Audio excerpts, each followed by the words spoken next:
I'm ready. Just take one sip of my hot coffee.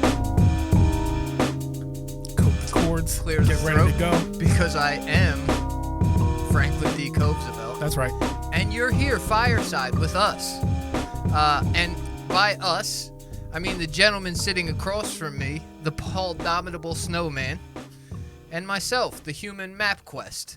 And this is the GiG Podcast live on a Friday night. How are you? I'm good. How you doing this week?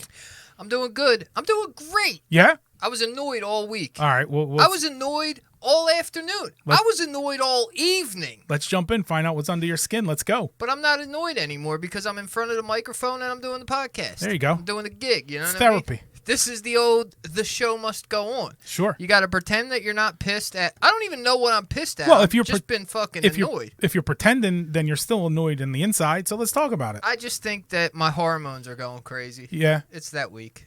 Okay. You know. Yeah. It's that week. My hormones are. Before I get into my hormones, Sure. I do want to mention right from the rip. Right on the jump. Let's see. It is Friday. 9:02. Well, I was looking for the date. Sorry. But thank you. I appreciate you being right I'm there. trying with I'm the tech stuff. You know what I mean? You're right there with the alley. January 28th.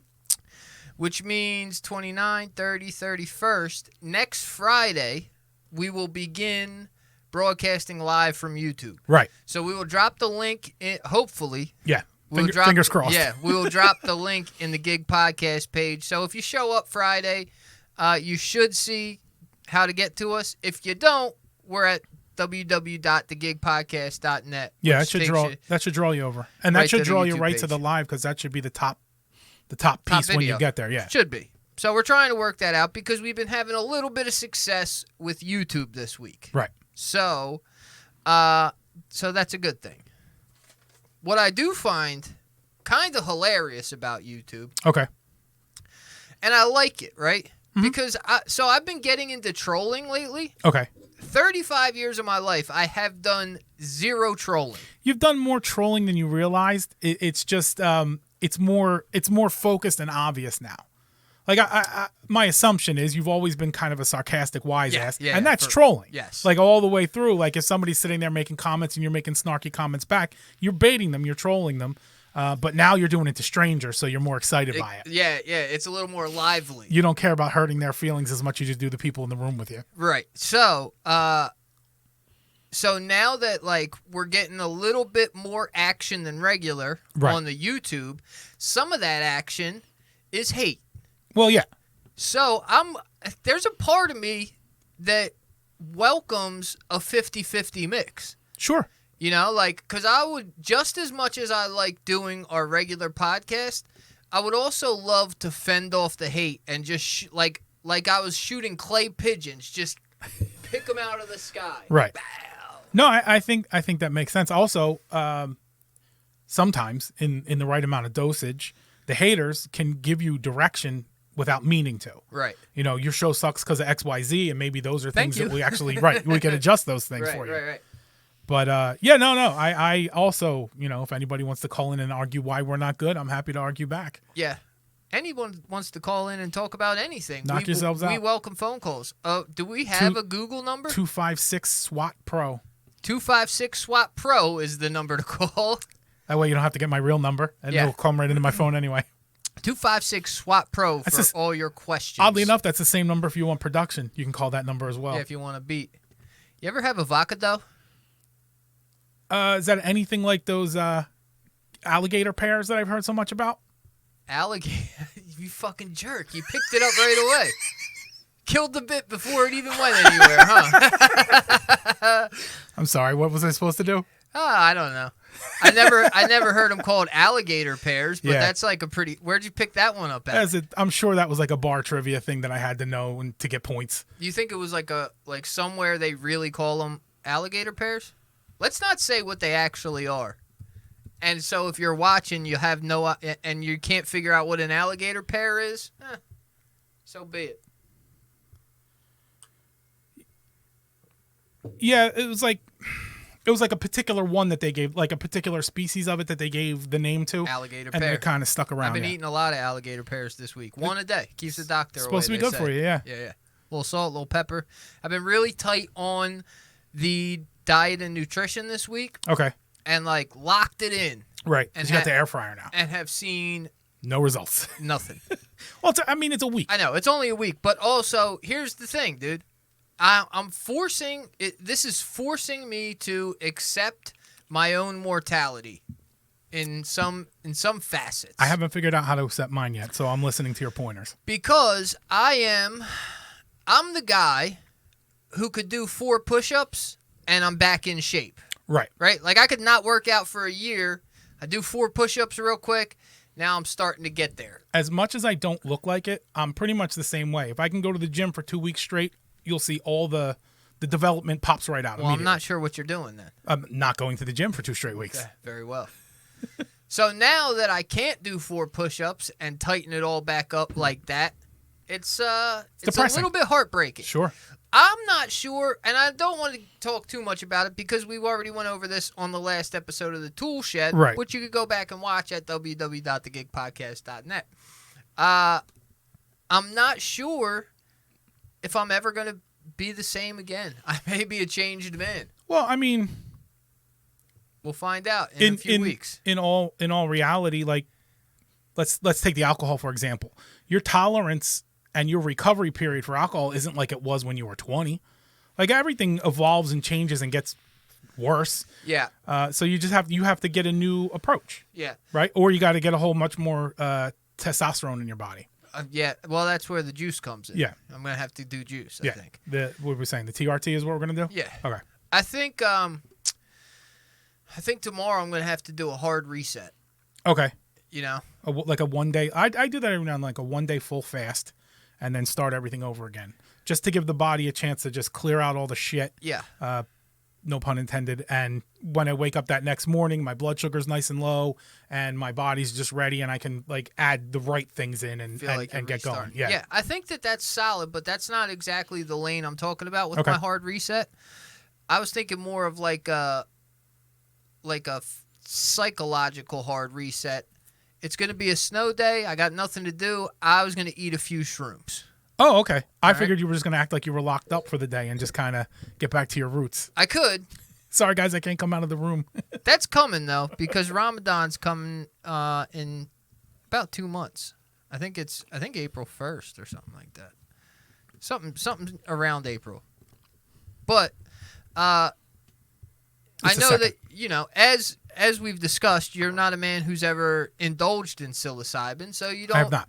You don't understand the psychological benefits that it offers. I do not. I do not directly understand them. I third party understand them. I don't. Yeah. I haven't experienced them myself. I don't know if I've mentioned this on an episode, but when I have a tough life decision, sometimes I like to eat shrooms and just think on it. And usually, you know, because so.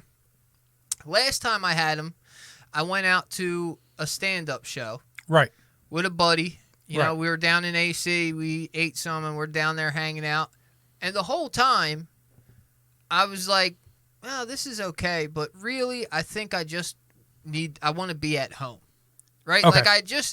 I would be more comfortable and more happy being at home and watching TV and hanging out with my wife and my daughter. Just riding it. Yeah. Than being out here, like the casino. Like, I don't want to spend money on this. And the comedy show is okay, but also I'm hanging with a buddy, and it's not comfortable, and everybody's spread apart. And like, is there like a distorted reality and added stress because you're in that situation? Like, if you're at home relaxing, no one really cares what you're up to. But like, do you feel like, oh, people are going to know that I'm doing this, and I'm concerned? I don't want to act like an asshole.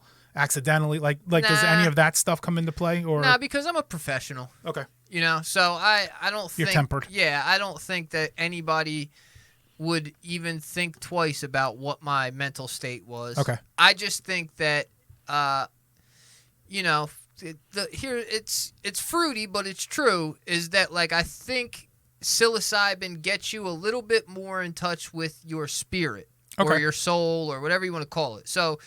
at this particular juncture in life, my spirit is more aligned with being at home with my wife and daughter than it is hanging out in AC with my buddy and spending money. Right. You know? Although, like, without eaten shrooms, I think I probably would have had a grand old time and wouldn't thought twice about wanting to be at home. Maybe it might have crossed my mind, but I wouldn't have connected to that thought. I got you. You know, so there's shit like that. Like when I had, when I broke up with my ex-girlfriend, and then I started kind of talking to Steph a little bit, my ex wanted me back terribly bad, which was, I was 99.9% sure that was not going to happen because I wanted Steph since before that girlfriend. Is that why she became your ex, or were there other factors in there? Well, I was doing drugs, and she was a dirtbag. Mostly she was a dirtbag. Sounds like a match made in heaven. And I left, and then she was like, I want you back. And I was like, no, we're not playing that, no. But why? You're done. What was the catalyst? She fucked the DJ. Okay. You know? And we were kind of like... Was he good at least? Like at DJing? Fucking or DJing? DJing. I don't know. I don't know that you could judge his fucking. I would. All right. I'd be glad to take a look and see if I could offer some There's pointers some tapes somewhere. we could go over. Yeah. Get a little teleprompter. Well, was he a good DJ? No, he's not anybody. Then there was no point. Yeah. That's terrible. And we were kind of broken up, but also it was like a day after we broke up. So obviously this was brewing beforehand. And once I seen that, it was like, okay, right. You're a dirtbag. I don't need you. I'm ghost. Right. But because it was like a little bit of a serious relationship, we're living together, there was some question still in my head, I guess, of like, should I be messing with Steph? Because now I started talking to Steph. And me and my shaman, we threw back a couple of caps and sat on it. And because I was thinking of this and like trying to understand it, it was something that like through tripping my face off became very clear. Like the idea of the old one was like this, it appeared in my mind as just like this chaotic mess of anger and hatred and disgust. Right. And then Steph had this lovely orange glow to her when she appeared in my mind. I'm like, oh, well, this is an easy choice. I guess this is the direction we're heading here. So, not that I don't understand what you're saying or that I'm trying to cut into it, but basically, But that's what we're doing. In the moments leading up to taking the mushrooms, in your head is, this girl cheated on me and fucked the DJ, and this is a girl that I really like and would like to get with. Yeah. And then you take the mushrooms, and it kind of solidifies it. Confirms your thought process. So, obviously, there's some of your own influence in that. Yeah, of course there is. But I think... But it kind of clears out all the other muck. Yeah, if there because there was a relationship there before. Right. There was that muck is a perfect word. There's still that connection, even if it's a frayed connection that's hard to deal with and hard to, really think is something beneficial. I was fucked up too. Like I'm not well. You know what I mean? It took me years and years to get half a brain in my head. Yeah, exactly. If this is me now, imagine fucking 10 years ago. Yeah. So like there was still some in my head, I guess, like, well, do I still love her, or like maybe she's really sorry, and maybe this is like, and then it was just solidified, like, oh yeah. Like, you're obviously making the right choice by leaving this situation where it is. Do you think... And also, I didn't know that I was going to be able to get this serious with Steph either. Right. There was no guarantee. She's a player. Right. You know? And plus, you were a mess. Yeah. So there's not necessarily a reason to be sure that she's like, yeah, I want to take on a mess. Why don't you hop aboard? As it turns out, she wanted to. Yeah. I'm her kind of mess. So... what do you think would have happened if you had gone into that trip and either A, it had not been that clear, or B, the results were the opposite? Do you think you would have gone back to the other girl? Was that trip the only say or the final say? I think it was the final say. Okay. But let's say for some reason the psilocybin gods had steered me in the other direction. I think it just would have been another couple of months of headache. And just back to the same depth. And then, and the problem would be is that at that point now I would have lost my window of opportunity with Steph. Right. Right? Because she'd be like, well, you're a clown. Like, I'm not fucking with you if you want to still fuck with this duck. Right. So, anyway. How familiar are you with Def Poetry Jam? I've watched it a couple times. All right, we'll talk about it later. Okay. Moving on. I just remember what we were saying pre-show about current events, and I'm trying to get to that early in the game. So here's first off, big news. Huge news. That's super important for all of the gig listeners. Yes. Is that NLE Choppa has finally broke down the actual events that took place at the airport between him and an NBA Young Bull fan. Just a fan, not actually not NBA even Young NBA Bull. Young Bull. He goes by Young Boy, but we're from South Jersey, so to us he's Young Bull. Right. NBA Young Bull. And I guess NLE and NBA have beef, which then carried over to this super fan who maybe feels like he's doing a favor to NBA Young Bull. This is how crazy fucking kids are. He's repping his team. Yeah. He's like, yo, I'm an NBA Young Bull. Right. And I'm not going to let you just stomp through this airport. Right. Repping NLE. He's gonna love me when he sees what I did to you. Yeah, when this gets back to him on TikTok, right. I'm gonna get season tickets to all the concerts. Probably gonna take me on tour with him. Right. You know, like he'll probably give me a job as head of security. I'll be the hype man on a couple choruses for his new album. These people are going so crazy, dude. So crazy. I just can't even comprehend. This is not irregular in our lives anymore. Like this is like, oh, okay, whatever. But let's think about that. Let's take it back. Take this back, right? Our friend Neil Young has been in the news lately. Right.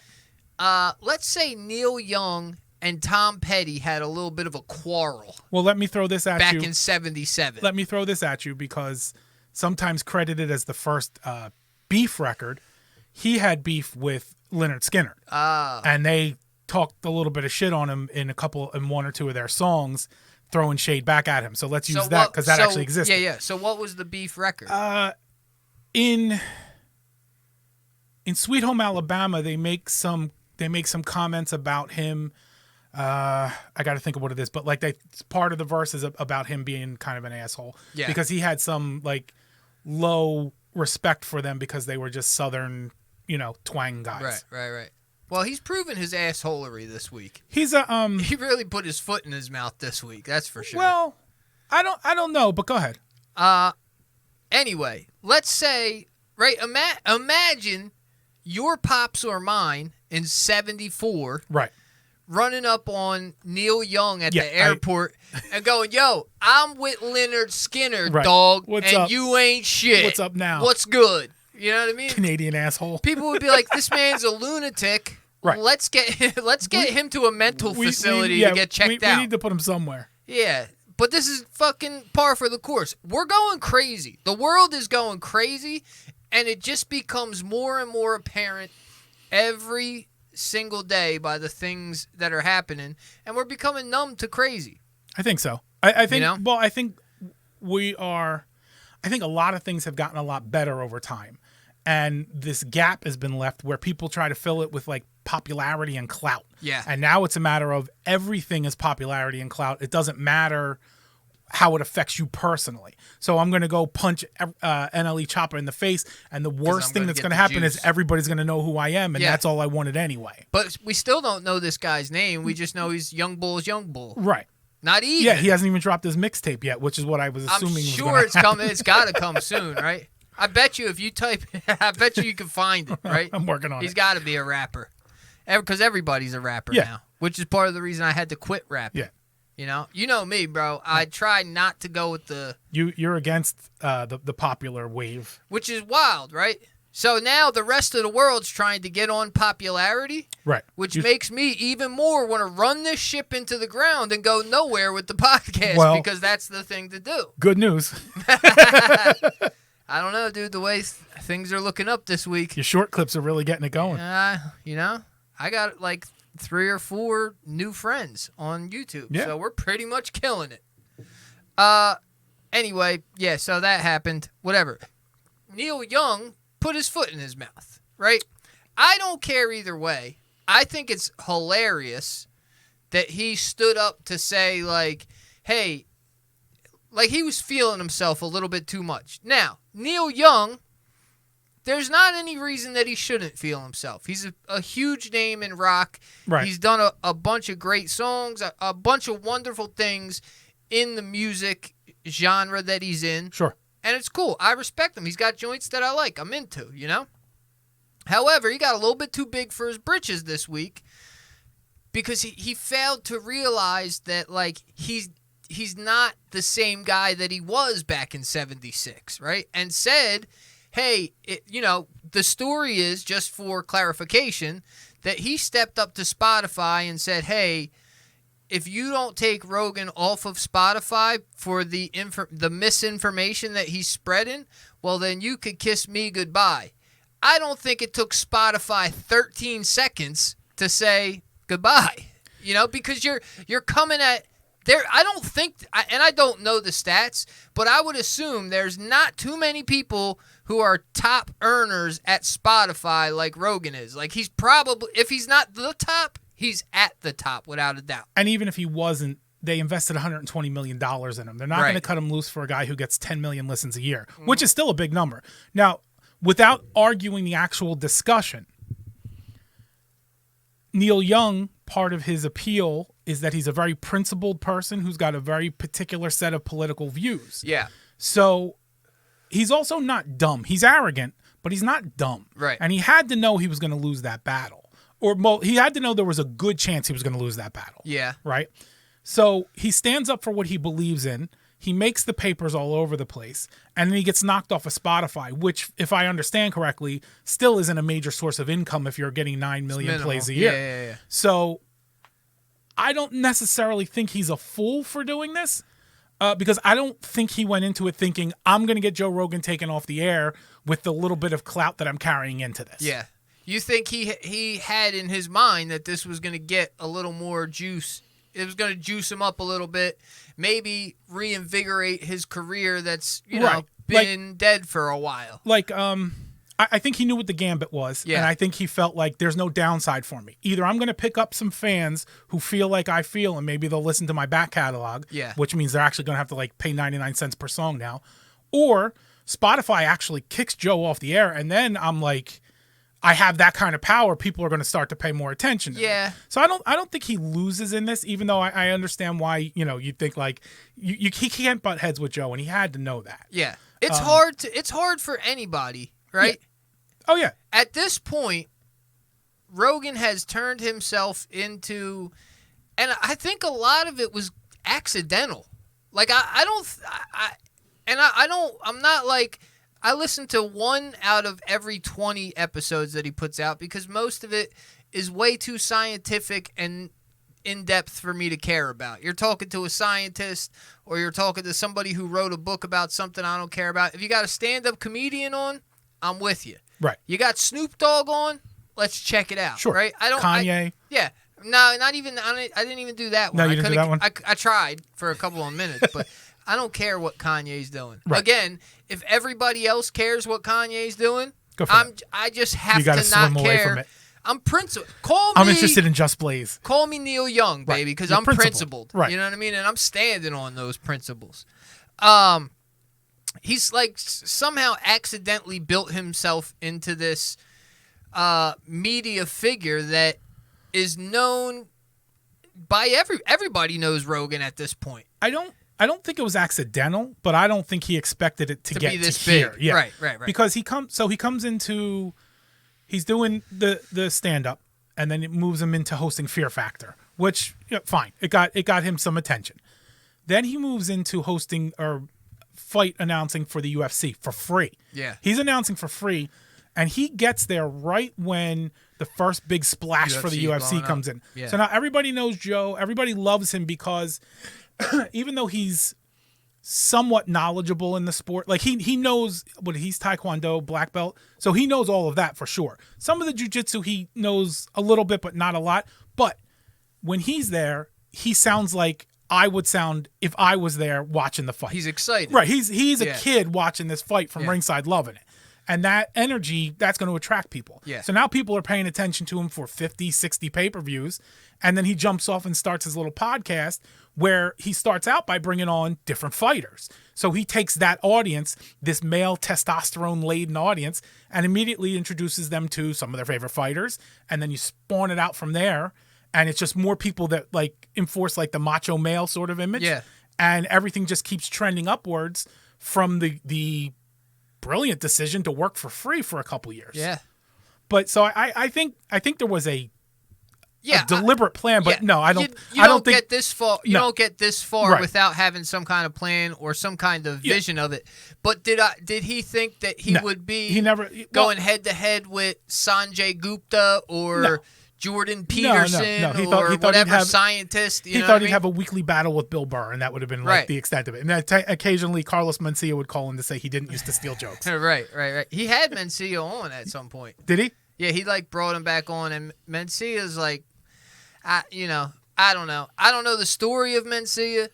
I don't really. I kind of vaguely know it, but also nobody cares about Carlos Mencia right now. Well, some people will tell you that that's because of Joe. Like he was on a rocket. He put him on Front Street. He was on a rocket, and Joe came and kind of blew up his whole scene. Yeah. And there's some people who are kind of like, I don't know if Joe was right in all of that. Like his position is a little funky when it comes to stand-up comedy. Here's okay. And I'm on the fence either which way, right? Because as a guy, if he's stealing, if somebody comes and they start blowing up in the hip-hop world as a producer, but they're snatching Payday beats and rearranging them just a little bit, just enough, and then saying like, oh yeah, this is my beat, right? I'm going to be like, jerk off, that's not your beat. So you didn't create that, right? Now, however, stick with me. No, yeah, I'm with you. But that's because Payday sits next to me week in and week out, and we work together, and we're building a hopefully a business together, basically, right? We are pretty close friends. Yes. So if somebody's trying to play you, that sits on my morals and my shoulders. Like, you're not gonna fuck with my homeboys. Right. However, if I heard, let's take somebody else. Give me another. If fucking DJ Tutti Frutti, from out there in Smyrna, Delaware. Yeah, we know who he is. Yeah. If I realize that somebody's taking Tutti Frutti's beats and rearranging them and playing them, like, well, you ain't shit, but also I'm not here. Yeah, I'm not here to knock your hustle, and that's how I look at it in the Rogan situation. If Mencia is taking Rogan's homeboys jokes or Rogan's jokes, yeah, you're not wrong for flexing on them.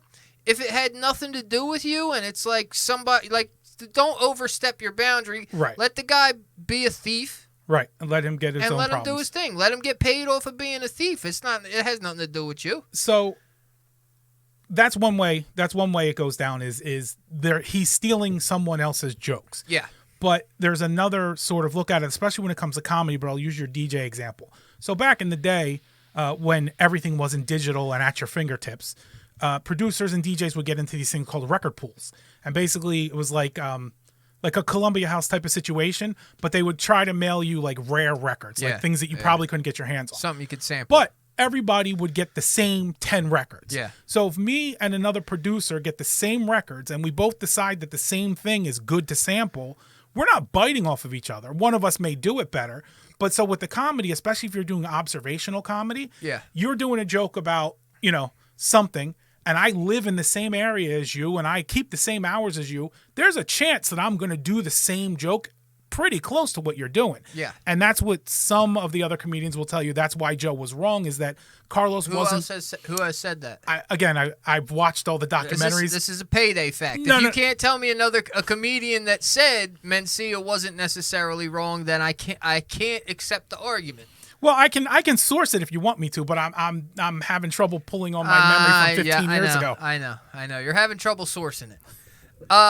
Yeah, any which way. I don't know how it went down. I don't care either. Same as most things we talk about. Yeah. When it comes down to the brass tacks, I don't care. What I do care about is that we're in the midst of the blizzard of 22. Yep. It's coming. Hold on. I'm going to take a peek. It started picking up right when I got here and really started laying pretty good. So I brought a blanket with me in case I got to sleep over. I feel like there's not a lot of room in the bed. No. But if it it'll just make things cozier because it's 3 people. Right. Plus a guest, you. Right. And a dog. Now it's a king size bed, so it's large. Sure. We're just going to have to get creative. I have no problem going feet to head so that I fit in the shape better. You might have to. Yeah, that's fine. Yeah, you might have to lay a crossways at the bottom and battle Tessie for her spot. I'm all about that. That's fine. Or you could just be the little spoon and let Tessie spoon you. Well, I mean, as long as she's not passing gas, I'm fine with it. I'm pretty sure we can't guarantee that. Yeah, that's brutal. Blizzard of 22. Yeah. I just got this. These facts just came in. This just in. Yeah. We're peeking out the window. The streets are starting to collect just a touch of dust. Dusting. It's mostly still blacktop. Right. Light dusting in little areas on the street. Grass looks like we're at about an inch. Yeah. They're calling for 10 inches. Some say 10 inches. Some say 6. Yeah. So you never really fucking We're know. like in the middle of 2 different bands of it. Yeah. But I was talking with my wife and basically there's like a cutoff. 3 inches or less, you can cope with it like nothing else is going on. Once we get to 4 inches, anything above that is the same pain in the ass, whether it's 10 inches or 7 inches. It's the same fucking problem. Yeah.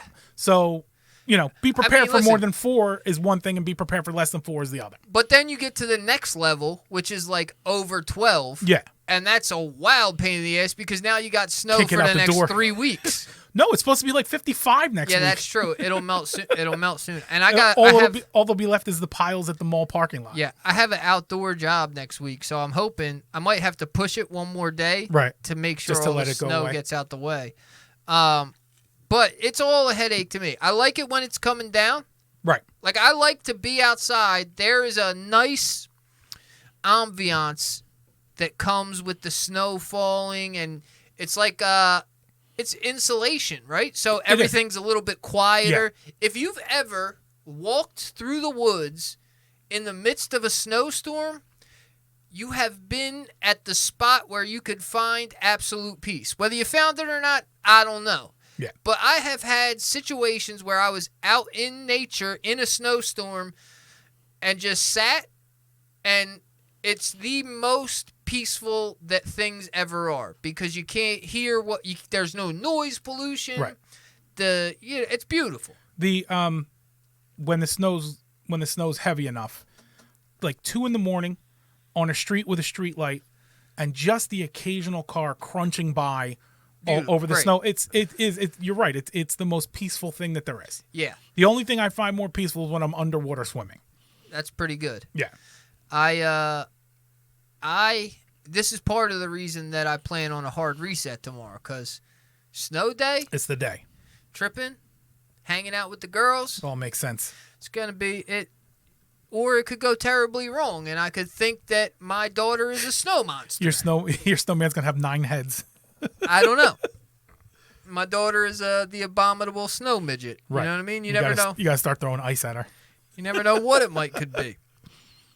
So, but all in all, I prefer not to have it. Like we've discussed this. I'm ready to be done with New Jersey winters. So you want to go to Florida, right? I would love to. So apparently, could I? I ran across a couple tweets, so it may not be word for word, but it's supposed to be very cold in Florida tomorrow too. I think it's supposed to get down into the 30s. Wow. So what happens is all of the iguanas that are everywhere, since they're cold-blooded, they kind of just like freeze. Like not they freeze. So all the ones that are in Cryogenic trees and all the ones that are on walls just start falling. So it's going to be raining iguanas. Yeah. Yeah. It's going to be raining in iguanas. That's where you want to move to. You don't want to move to peaceful, glorious snow. You want to move to, I got to get the umbrella in case the iguanas start coming down heavy. I'll take it, though. Because you could dodge one or two iguanas. And it doesn't happen that frequently, but I don't know if your windshield wipers can handle it. You don't got to wait for them to melt off the ground. Or do you? I don't know. You got to shovel them. You gotta or you just wait till it warms up and they just walk away. Yeah, I think that's more what it's like. They like get momentarily cryogenically frozen. Yeah. Then they wake up. And oh shit, how'd they get here? And then they just take off. Evacuation complete. Old Austin Powers ass lizard. I think back to, these certain snowstorms and I'm trying to think of like memories of snowstorms past. Memory of snowstorms. Memory of blizzards. Yorn. Blizzards gone by. Blizzards. Is yorn a word that I need to use? I'm not sure. Yorn. I feel like thoughts of yorn. I think you just mean your. I feel like yorn is a thing, like a Shakespearean term for, past. No, it doesn't. I think you mean your. Y-O-R-E. Yeah, of long ago or former times. You want your, not yorn. Y-U-R-E? Y-O-R-E. Your. Okay. Yeah. No N. See, I was close. Yeah. Blizzard of 96 was great for me in Monmouth County, AB says in the chat. Blizzard of 96, AB, this is going to make you feel old, Playboy. I was 10. I was 10. I wasn't born yet. And my pops was away. My mom was a mess because she was all worried because my dad was away. I think he was in New Orleans on business. Okay. Yeah. Was he following trucks around with acting like a tourist down going there to empty on buildings? Business? All right, Pop. I was on some mind your business. Sure you were. So Mom Dukes was like all up in arms that she's by herself Stuck in this blizzard, snow. And then we have, what was that? 36 inches of snow. It was that was a special one. We built a tunnel from one side of the street to the other side because the snow was so deep and we were such midgets. You know what I mean? You could do shit like that. I told Sadie was talking about like, well, what if it snowed 2 feet? I'd be like, baby, we would lose you. It can't snow that. If it snows 2 feet, you're not allowed out of the house. You can't open the door. You're gonna get buried. Yeah, it was 30.7 inches. Which also reminds me of something. Me and her. This is hilarious. I think. Right. Maybe nobody else does. I don't know. I'll let you know. This morning, we're laying on the couch before we have to like really get moving, right? She came out like 6:30. She lays on the couch with me. We got that little electric fireplace. I'd say it was romantic, but that would be weird. Sure. Right? Yeah. It was cozy. Right. Me and her are hanging out. We're chatting a little bit, and we're talking about the snow and the snow days. And she's like, she meant to say something about flurries, right? Okay. But she said, oh, yeah, like if the Flarties start. The Flarties, yeah. And I said, I laughed. She said, what? I'm like, what's a Flarty? She says, oh, that's when everybody in Florida farts at the same time. Well, there you go. I said, that's fucking comic genius, baby. You're a savant and you don't even know it. She's got the sharp tongue. Oh, dude, I thought about it later at work. I'm like, that fucking kid's a genius. Yeah. How'd she put that together? Yeah. I didn't think of that one. Mm-mm. It was pretty good. There was a few years back, I'd say, actually more than a few years, because there was no Sadie. Me and Steph were living at the apartments across the street. Did I ever tell you we lived there? You know when you go out to Choose Landing, there's apartments like directly across from the pizza place? Right. We used to live there. Like behind like the daycare? Kinda. Okay. It's kind of like right next to the daycare. Okay. I know where you're at. You'll see it when you come out to the pizza place. But that was our first apartment. Okay. Actually, it was her apartment, and then I just clung on for dear life. I did the same thing in Millbridge. Yeah. Clung on for dear life. Like, no, please, I'll be homeless. Please, I need you to save me. Which she did, as it turns out. I just offered to pay for cable, and I got to stick around. That's a fair trade. Yeah. She used to pay all the bills when I was a loser. But so now I owe her. You know what I mean? Now I try and take care of everything that I can. Anyway. So this was probably when we were first there, like 9 years ago or something like that. Her cousin slept on the couch, and we slept in the bed, and Tess was a wild 1-year-old puppy who chewed everything that I brought in. I couldn't bring anything into the house, dude. I would buy Steph shit, and Tess would know that it came from me, like have my smell on it, and she would tear it apart. Tear it up. Books, she's torn apart books that I bought for Steph. You ain't gonna be a learner. Flowers that I brought for Steph. A watch that I left there. Steph still owes me a G-Shock. A belt she's chewed up. Shoes. Anything. Tess tried her damnedest to make sure that me and Steph did not get into a relationship. Because Tess, you know, Tess was a puppy. Steph was all in on Tess until I showed up. And then she was like all in on Tess and gave me a couple minutes a day. Right. So it starts snowing, and it was good. It was maybe let's call it 7 to 9. Okay. Okay, 7 to 9 inches. I see snow coming down, and I think I can go get paid. Snow flurries to me looks like a bunch of pennies falling from the sky. Falling from down. Yeah. Like I should, if I didn't love my truck so much, right. I'll have a plow on the front. Well, why don't you just buy like a cheap truck for that purpose? Oh yeah, let me just buy another truck real quick. Not a nice one. Just go get like an old '78 Ranger and put a fucking plow on the front of it. Listen, I'm not asking you to buy a Range Rover. Any trucks cost right now? Well, yeah, you're not going to buy. Used market's a little harsh. You're not going to buy a truck for less than $5,000, no matter what it is. How you feeling about an El Camino with the plow on the front? I think it could work. How about an El Camino with a plow on the back, and I just drive in reverse everywhere? With your hand on the back. Just driving in reverse, looking in the back, just plowing in reverse. I'm in favor of anything that gets me in an El Camino. Yeah, I'm not mad at an El Camino. If I have one, you know I'm going to turn it into a dunk, though. Yeah, you have to. Put 30-inch rims on it. I would not, but I understand why you would. And if I could keep it garage kept, right, I'm going to put one of those, like put a system in it that's just the subwoofers that you could see, like just sitting in a bed. Yeah, for sure, bro. It's the only way to do it, El Camino. So I'm starting to make some phone calls because the snow's falling, and I find someone to go shovel with, right? Okay. Like a crew, you know? They're like, yeah, sure. You know, come over to the shop at this time or whatever, and we'll send you out. I'm like, bet.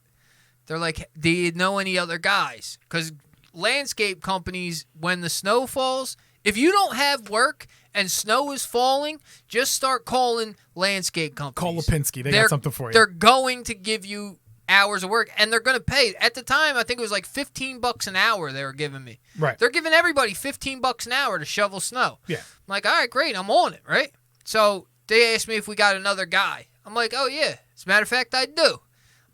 Daniel, her cousin who's sleeping on the couch. I'm like, you want to go to work? Yeah, sure, I'll go to work. I said, great. Let's get dressed. We got to go here. We're going to go shovel some snow. Right. He has an Infinity G35. Okay. In 7 inches of snow, right? Perfectly overpowered rear-wheel drive car. That works, yeah. That's the coupe, right? The yeah. G35? Yep. Yeah. Nice car. Yeah. Not built for taking guys around shoveling snow. No. Luckily, we only had to get to the yard, the landscape yard, and then they transported us where we needed to go. So we're like, all right, bet. You give us shovels. We got bags of salt. They're like, go hop in that truck. You hop in that truck, whatever. So we pull up to this, to a business park. I'm like, oh, man, this is a big commercial property. Like, we got some hours going here. Right. You know, we're going to make some bank. Yeah, there's some sidewalks to do out here. So we hop out the trucks. Everybody, they're like, all right, come on. Everybody's got to come in this garage. Like, there's a big warehouse garage. And I'm like, why don't we just start shoveling? What the hell we got to have a company meeting for? Like, right. Everybody just start throwing. So I walk in, and there's like a bunch of straps and stuff laying around. I'm like, this is weird. So the guy comes in, and he goes, all right, everybody's going to have to take a harness because we're going to go around back. There's a ladder. We got to shovel off the roof. Oh, Jesus. I'm like, you got to be kidding me, dude. I'm like, this is what I'm getting into for $15 an hour? This seems a little dangerous. You got to get some hazard pay to be up on the roof. $15 an hour doesn't seem all that there for my life. You got to get to at least $15.50 for that. So we start putting up, but I didn't, whatever. I was on, You're a kid looking for cash. I was partying at the time. Right. So I had a party in my pocket. I was like, I'll keep shoveling snow. Yeah, Fuck it. You weren't even counting it as dollars. You were counting it as rocks. I was just counting it as little blue wax bags. Right. I'm working for 9 bags an hour. Let's go, guys. Actually, at the time, I think my choice was OxyContin. Okay. Painkillers, which make you want to party. You know what I mean? You feel like you're on top great. of the world. Yeah. No more pain. No back pain. So we all start strapping up and climb up there and hook on. And this roof is a pitch like you wouldn't believe. And we're just strapped in on the roof line. So we got to climb up, right? And then basically crawl. Slide down. We got to crawl up to the roof line to strap ourselves in so that we can then shovel. It's literally like we're repelling. Like the hook is behind us, but you got to hold it and a shovel in one hand and plow down while you're like repelling forward. Spelunking? Spelunking. Cave diving. It was a full forward spelunk with a snow shovel in my hand. And I did not fall once. Okay. We were out there for a lot of hours. Guys started quitting. So what? So like, you run your line, then go back up and run the next line. Like, yeah. Okay. Yeah. Basically, you have your harness hooked into the roof line. Right. So you could barely walk on this without the snow. Sure. With the snow, it was ridiculous how dangerous and slippery this was. But after a little while, you start to trust the harness. That's the idea. You trust the harness. It keeps working. You keep buying into it. Yeah. So, and you're basically, your shovel is a plow. So you walk down, pushing the snow, and it makes its way off to the side. It falls off the side. Right. Now you re-up, and then you spelunk back down again with your snow plow in front of you. Guys, after there was probably 3 guys from the rip. There was 15 dudes there. 3 of them from the rip were like, nope. Not going up. Not doing it. I'll be They're right out, down here. right? They're out. I'll catch the snow when you throw it down. Another 3 guys probably lasted 45 minutes before they were like, this is too cold and too retarded for me to do. They're out. So it's me, Daniel, some old dude who smells like he's been drinking all week long, and maybe 2 other guys.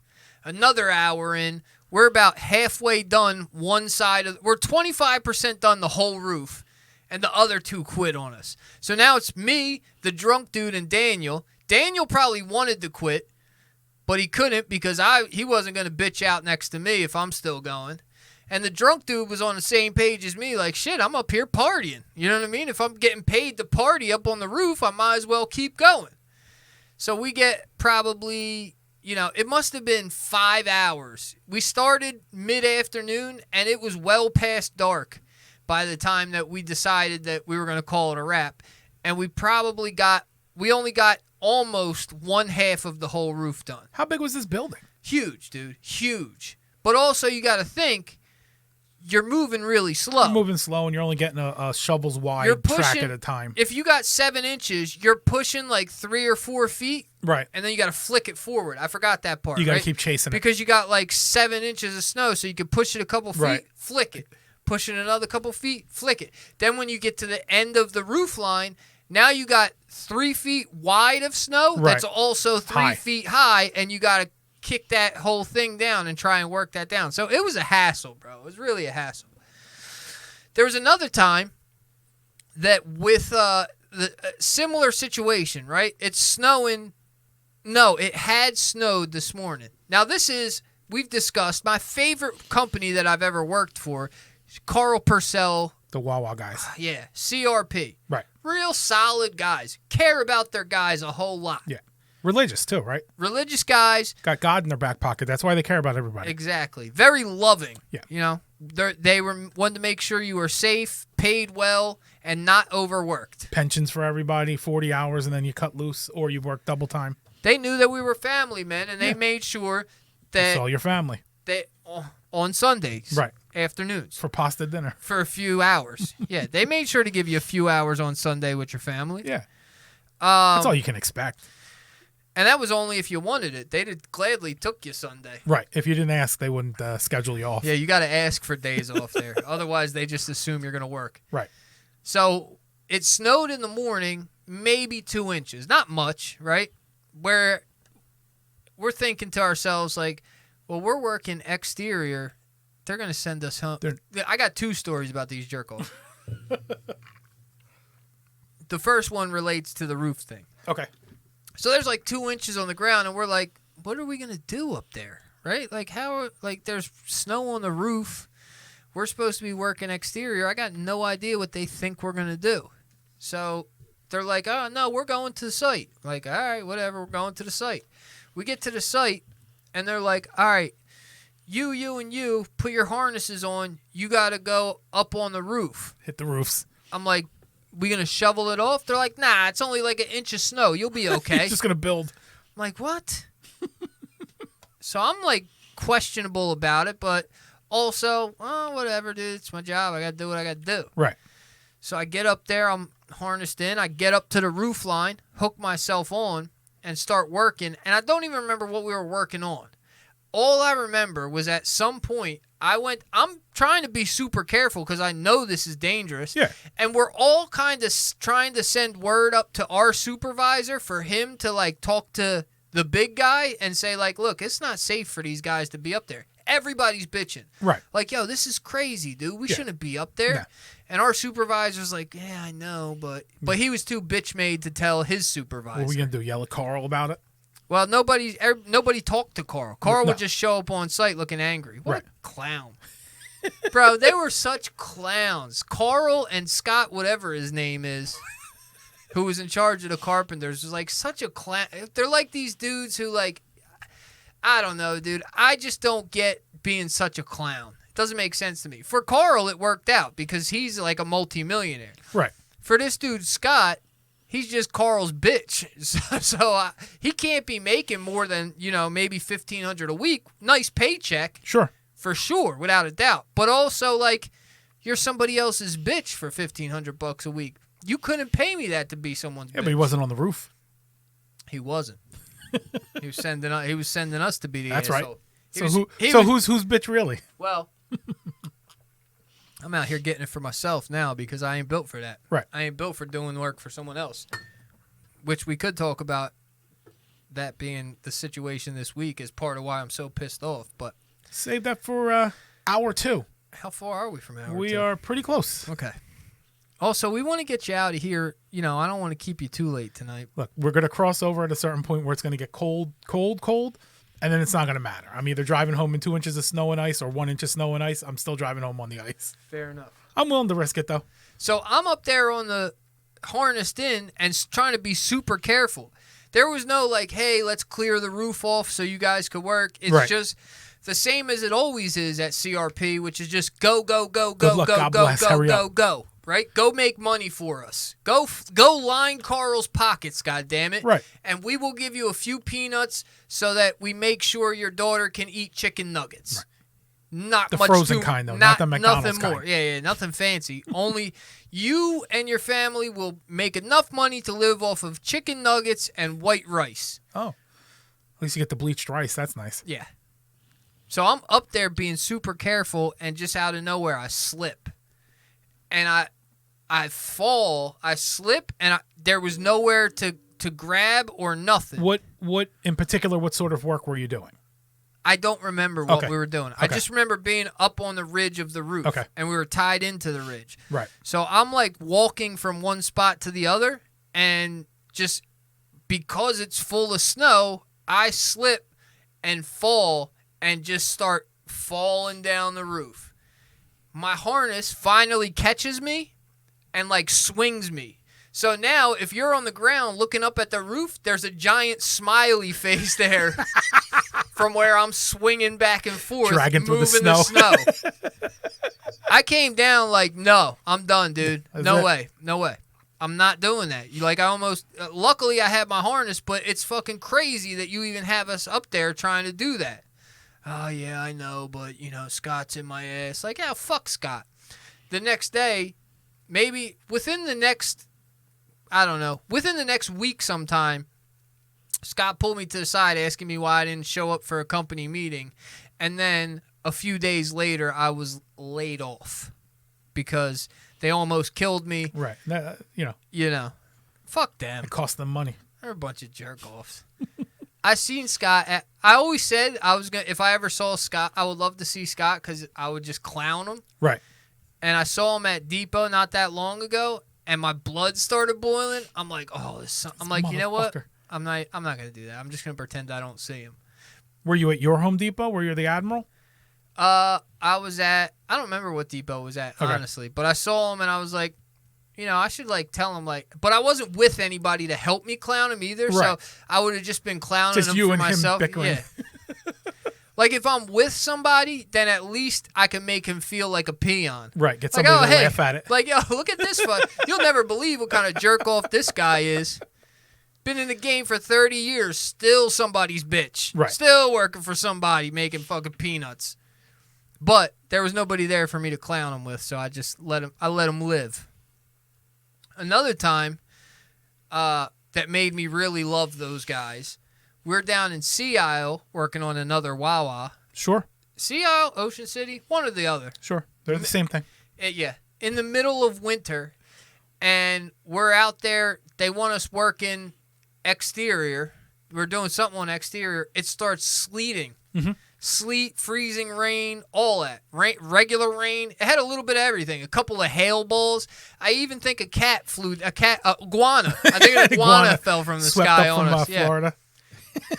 Got brought into the storm the jet front. Stream. Yeah, exactly. It was raining iguanas too.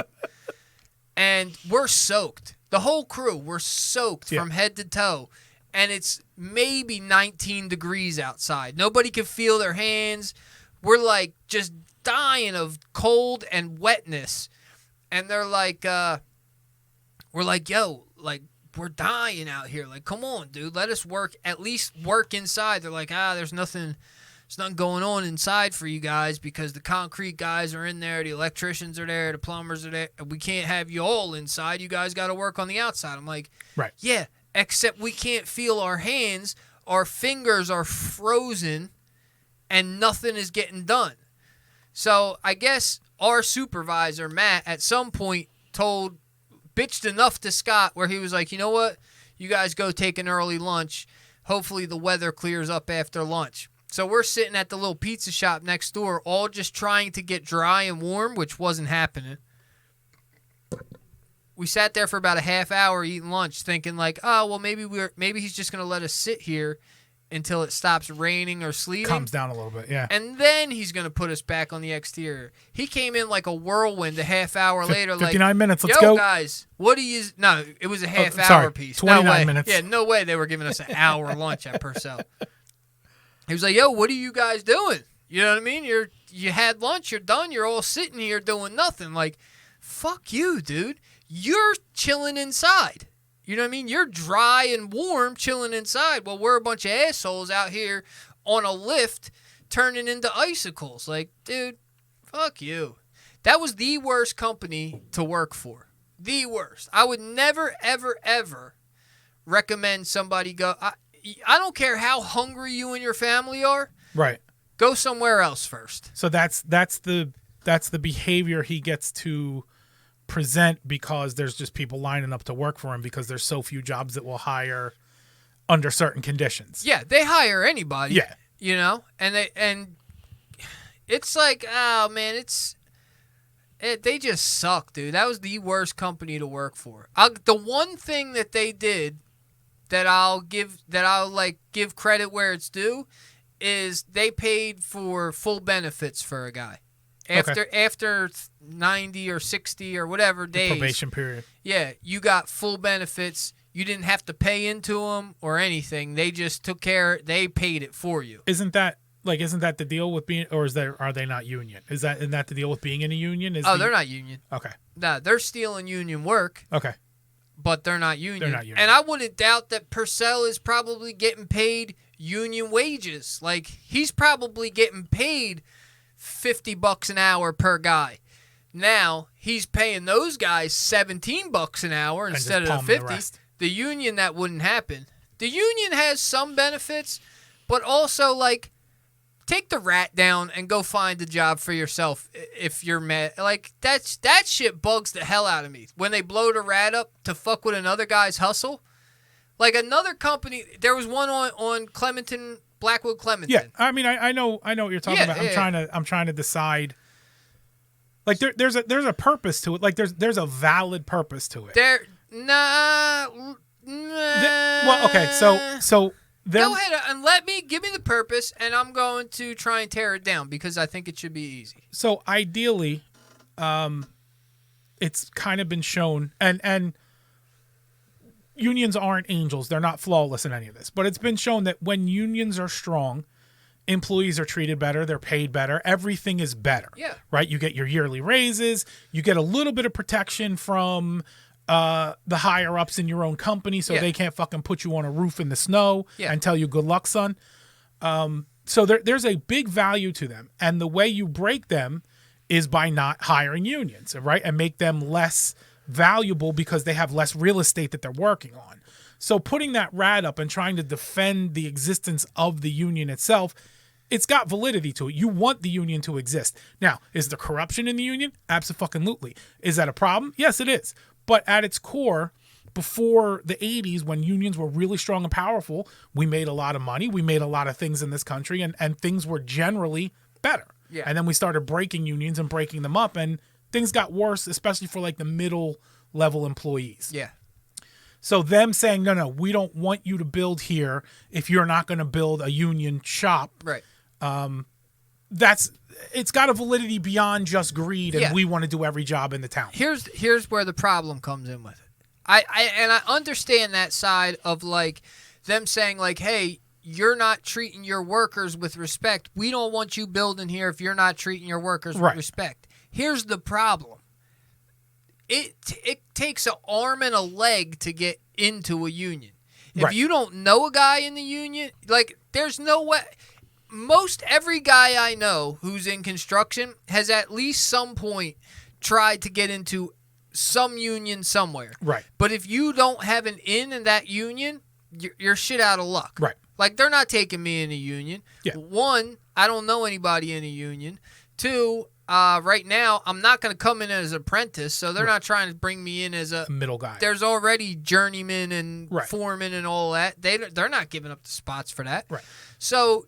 But let me now you want guys. Do you really want guys to be treated equally? Because if that was the case, you would be opening books up and letting guys come. You would want all construction to be union construction, but you're not letting guys in so that across the board construction is union. You have to stop closing the books up. You have to stop making it so difficult for a guy to get in a union. Because if it wasn't difficult, I'd probably have been in the union a long time ago. And at this point, I may or may not have a bit. I may still be in the union. Probably not, because I'm no good at working for anybody. Right. Right? But you're trying to shut down that guy's construction job, but you're not going to bring his guys into the union and give them work. So now why don't you take the rat down and go deal with the work that you got? Unless you're going to put that rat up and then tell those guys on the job, like, hey, he's not paying you right. Come see us. Come over to the union hall. We're going to get you straightened out. All right, that's a fair point. That's a fair point.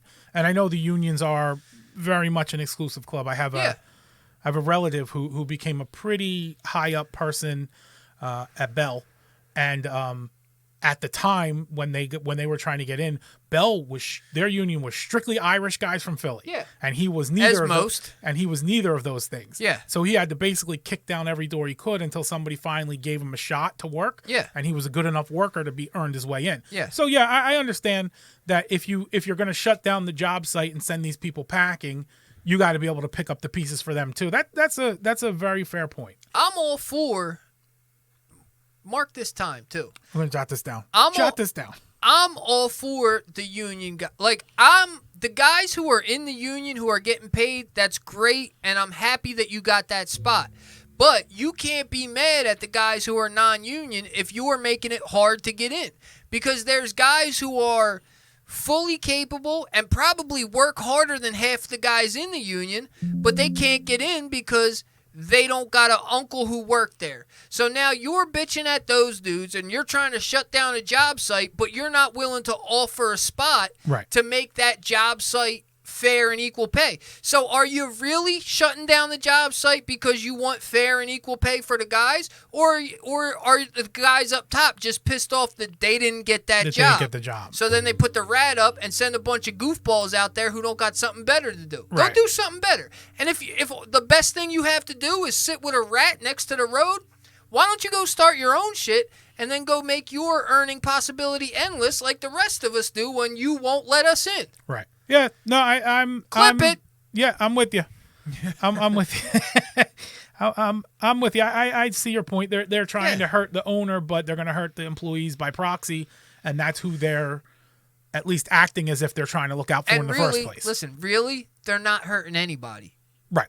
They're putting on a show. Yeah, you're playing a game. Like Wegmans didn't stop building Wegmans because you put up a rat in the parking lot. You just look like a bunch of dorks. Right. You know what I'm saying? I remember hearing these stories, right? About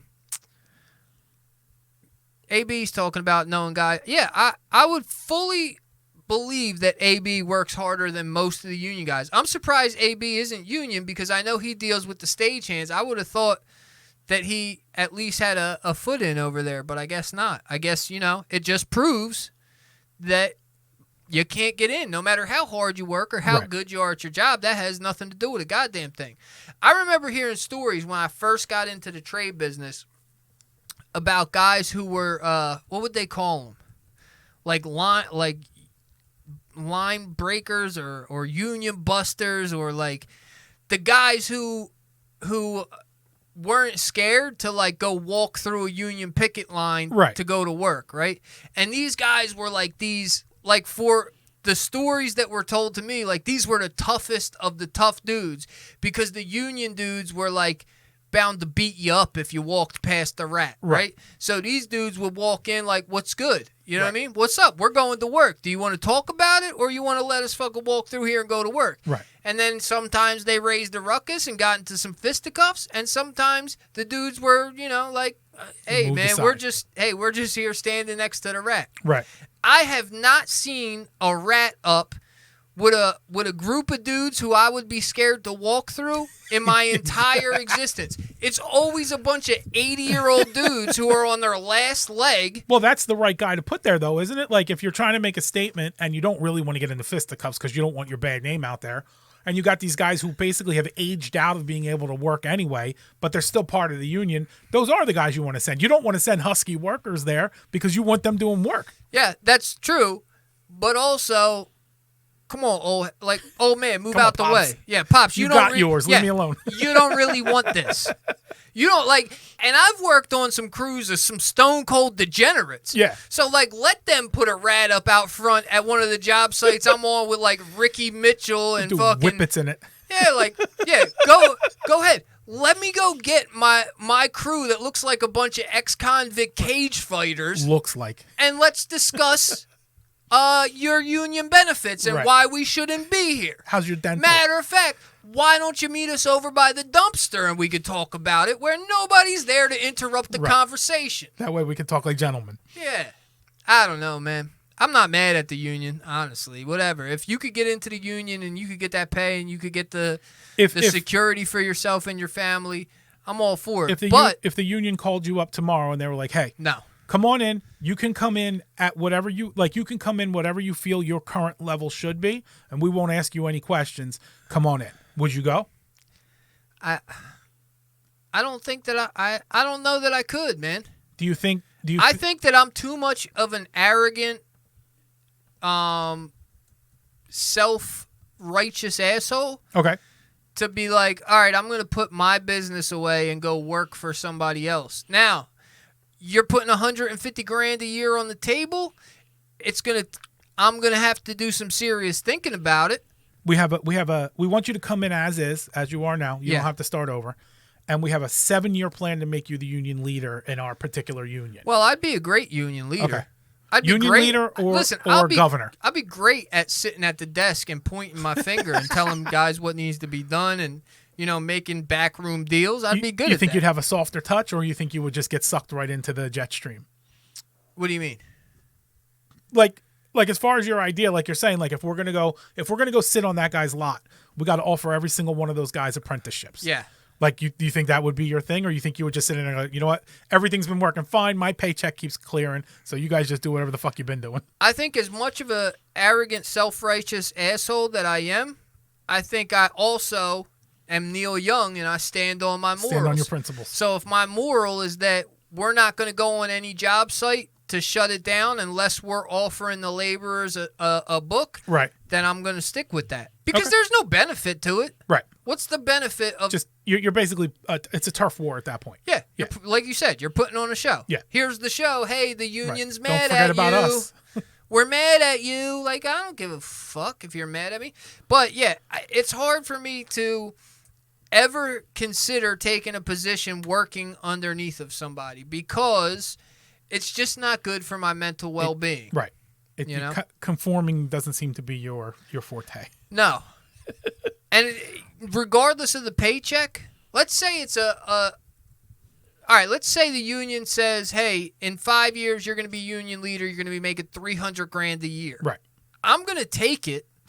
But I'm going to be angry about it. But I'm not going to be good at it. And it's not going to be good for my mental well-being having to, like, play the corporate game and having to listen to somebody else tell me what I'm supposed to do. Like, just to me, like, for some guys, they have the humility to be able to work for somebody else. And it's a respectable quality because if your family's hungry, you need to do whatever you have to do to get them paid. For me, I'm an indignant jerk-off who who, above all else, wants to do what I want to do. And then that has worked in some aspects, and then some ways it's held me back. But I think if we look at it objectively, right, it's probably worked more than it's held me back at this point. Right. So at this point, you can say it's had a positive effect. Yeah, for sure. But there was a good 26 years there where maybe that wasn't the case. We're just now swinging the pendulum back. Yeah, exactly. But the next 26 are bound to line up to be something special. Momentum. All right, why don't we look into taking a little quick break here? Yeah. Freshen up. I know AB's in the chat. AB, if you hang tough, we're just going to take a quick 3 minutes. Somebody else popped in, too. The Jedi's watching. I don't know if he's still here, if he popped out. Whoever's in the chat, we're not leaving. But if you are watching on the replay, we are leaving. And we appreciate you coming through to watch. I'm sure you found us over here at YouTube, www.thegigpodcast.net. There's a whole slew of episodes to watch. And after you're done watching this, watch the next one. Like something, subscribe somewhere, share it. You know what you're supposed to do. Do something. Yeah. Jesus Christ. You know what you're supposed to do with the thing. So do the thing with the thing. Do the damn thing. Before we got to send a blow-up rat out front of your house. Right out front of your house with little earmuffs on because you're not listening to the show. And a bunch of VFW Hall seniors, right. Vietnam War vets who aren't scared to get things cracking in your driveway. Imagine you wake up in the morning and there's just a bunch of false teeth clacking on your driveway. You're not going to be able to live through that. We will send the Knights of Columbus to your front yard to get you to start sharing, listening, liking, and subscribing. If that's not a threat that hits to your soul, then you're in the wrong channel in the first place. You don't want a couple of guys who stormed Normandy to now storm your driveway. You do not. There's only a few of them left, and if they're going to dedicate their time to that, they're going out like G's. And we got them in pocket. That's right. So do what you're supposed to do. This is the GiG Podcast. Thanks for coming through. There's another clip for you.